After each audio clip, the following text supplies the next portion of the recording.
ప్రభుత్వం అధికారికంగా విడుదల చేసినటువంటి కులాల సమగ్ర నివేదిక ఆధారంగా చేసుకొని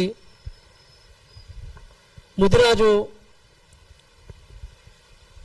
కుల ఐక్య వేదిక కావచ్చు, లేకపోతే ముదిరాజు కులానికి సంబంధించినటువంటి ఒక విద్యార్థివేత్త దాదాపు మేమందరం కూడా ఒక 10-12 ఏళ్ళకి శివన్నని హైదరాబాద్ సెంటర్ నుంచి చూస్తూ, అంటే ఒక బీసీ కులాల నుంచి కూడా ఒక విద్యార్థివేత్తగా ఎదిగి తన కులం కోసం అహర్నిశలు పోటీ కష్టపడుతున్నటువంటి శివన్న ఏర్పాటు చేసిన ఈ కార్యక్రమానికి ఉస్మాన్ యూనివర్సిటీ నుంచి రావాల్సిందిగా మేము ఆహ్వానిస్తే ఈరోజు రావడం జరిగింది. ఈ సమావేశ సభాధ్యక్షులు శివన్న గారికి, అదేవిధంగా ఈ సమావేశంలో పాల్గొన్నటువంటి పెద్దలు గౌరవనీయులు ప్రొఫెసర్ సుమాద్రి యాదవ్ గారికి, డాక్టర్ చిరంజీవి సార్ గారికి, అదేవిధంగా ఈ సమావేశంలో పాల్గొనే పెద్దలందరూ కూడా పేరు పేరున మాదిగ స్టూడెంట్ ఫెడరేషన్ పక్షాన సామాజిక ఉద్యమం తెలియజేసుకుంటూ, ఈ తెలంగాణ ప్రభుత్వం తెలంగాణలోని కులాలపైన గొడవలు పెట్టడం కోసమో లేకపోతే వాళ్ళకు సంపూర్ణమైనటువంటి సమస్యలు పరిష్కరించడం కోసమో ఈ కులాల సమగ్ర నివేదిక విడుదల చేసిందని చెప్పేసి నేను భావిస్తలేను. ఎందుకోసం అంటే ఎవరి జనాభా దామాష ఎంత ఉందో ఆ జనాభా దామాష ప్రకారం కూడా మన జనాభాని విడుదల చేయలేదు. ఈ రోజు తెలంగాణలో మాదిగల తర్వాత ముదిరాజులు, అంటే మన తెలంగాణ రాష్ట్రం కోసం ప్రయత్నం చేస్తున్న సమయంలో, తెలంగాణ రాష్ట్రం కోసం పోరాడుతున్న సమయంలో ఎక్కువ జనాభా ఉన్నది మాదిగలు ముదిరాజులు మాత్రమే. కానీ వాళ్ళిద్దరిని తగ్గించి చూపెట్టే విధంగా మొన్న సమగ్ర కుటుంబ సర్వేలో కావచ్చు, లేకపోతే వాళ్ళ జనాభా నిష్పత్తులు మనం చూపెట్టడం జరిగింది. దాని తర్వాత రెడ్లు 2011 కావచ్చు, తెలంగాణ ప్రభుత్వం కేసీఆర్ గారు విడుదల చేసినటువంటి సమగ్ర కుటుంబ సర్వేలో కావచ్చు, రెడ్లు అసలు అత్యధికంగా 14 లక్షల వాళ్ళు దాదాపు 24 లక్షలు చేరుకుపోయారు. అంటే ఎవరి వాళ్ళ స్థితిగతులు లేకపోతే వాళ్ళ రాజకీయ భవిష్యత్తు ఎవరు పెంపొందించుకోవడం వాళ్ళు విడుదల చేసిర్రో అర్థం కాని పరిస్థితిలో మనం ఉన్నాం.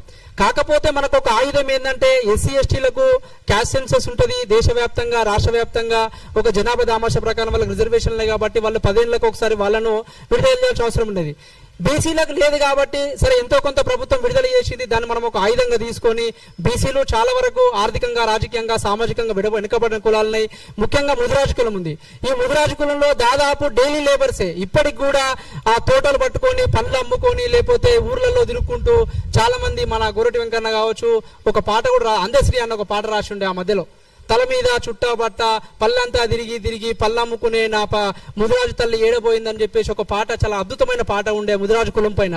అంటే మా చిన్నప్పుడు కూడా మా గ్రామాల్లో సీతాఫలాలు కావచ్చు, మామిడి పండ్లు కావచ్చు, అవన్నీ తీసుకొచ్చుకొని అమ్మే అటువంటి ఈ రోజు ముదిరాతలు లేకుండా పోయింది. ఉన్న యువత కూడా అంతా కొంతవరకు కూడా ఊర్లలో నేపథ్యం అంటే డైలీ వేజ్ గా ఉంటూ వాళ్ళ వ్యవసాయ కుటుంబాలు లేకపోతే చిన్న చిన్న పనులు చేసుకొని యువత కూడా తప్పుదారి పట్టే ప్రయత్నం చేస్తుంది. కాబట్టి ఈ తెలంగాణ ప్రభుత్వం విడుదల చేసేటువంటి సమగ్ర కుటుంబ సర్వేలు లేకపోతే ఆర్థిక సామాజిక సర్వేని పటిష్టంగా అమలు చేసే విధంగా ఒక నిర్దిష్టమైన కమిటీ వేయాలని చెప్పేసి మేము ప్రభుత్వం డిమాండ్ చేస్తూ ఉన్నాం. ఎందుకంటే ఈ రోజు ఆర్థికంగా, రాజకీయంగా లేకపోతే ఏ కులం కూడా ముందుకు రాదు, ఏ కులం కూడా వెలుగులోకి రాదు. ఆ కులానికి ఆర్థికంగా, రాజకీయంగా రావాలంటే ప్రభుత్వం విడుదల చేసినటువంటి గుణాంకాలను తీసుకొని, ప్రభుత్వం విడుదల చేసినటువంటి గుణాంకాలను ఆధారంగా బేస్ చేసుకొని ఒక నిరుద్యోగ యువతులకు లేకపోతే చదువుకొని డ్రాప్ అవుట్ అయిన యువకులకు వాళ్ళందరూ కూడా ప్రభుత్వం ఆర్థికంగా, రాజకీయంగా ముందుకు తీసుకుపోయే పరిస్థితి ఉన్నప్పుడు దీన్ని బేస్ చేసుకొని ఇవ్వాల్సిన బాధ్యత ఉంటుంది. కాబట్టి ఈ సమగ్ర కుటుంబ సర్వే లేకపోతే ఆర్థిక సర్వేను వాళ్ళు విడుదల చేసినందుకు ఆ విడుదల చేసినటువంటి అలా ఉన్న గుణాంకాలను బేస్ చేసుకొని అన్ని కులాలకు కూడా రాజకీయంగా, ఆర్థికంగా, సామాజికంగా వాటా దక్కే విధంగా ప్రభుత్వం కృషి చేయాలి. ఆ ప్రభుత్వం కృషి చేసే తరుణంలో ఇలాంటి కుల సంఘాల మీటింగ్లు ఎన్ని పెట్టినా సరే మనందరం కూడా ఐక్యంగా ముందుకు పోయి ప్రభుత్వం పైన ఒక ఒత్తిడి తీసుకొచ్చి మనందరం కూడా ఆర్థికంగా, రాజకీయంగా ఎదిగి రాబోయే రోజుల్లో ఒక రాజ్యాధికార దిశగా ఈ పీడిత వర్గాలు ఎస్సీ ఎస్టీ బీసీ మాటలందరూ ఎదగాల్సిన అవసరం మనకు ఉందని చెప్పేసి నాకు ఈ అవకాశం ఇచ్చిన శివన్నకు ధన్యవాదాలు తెలుసు ముగిస్తున్నాను. జై భీమ్, జై భారత్.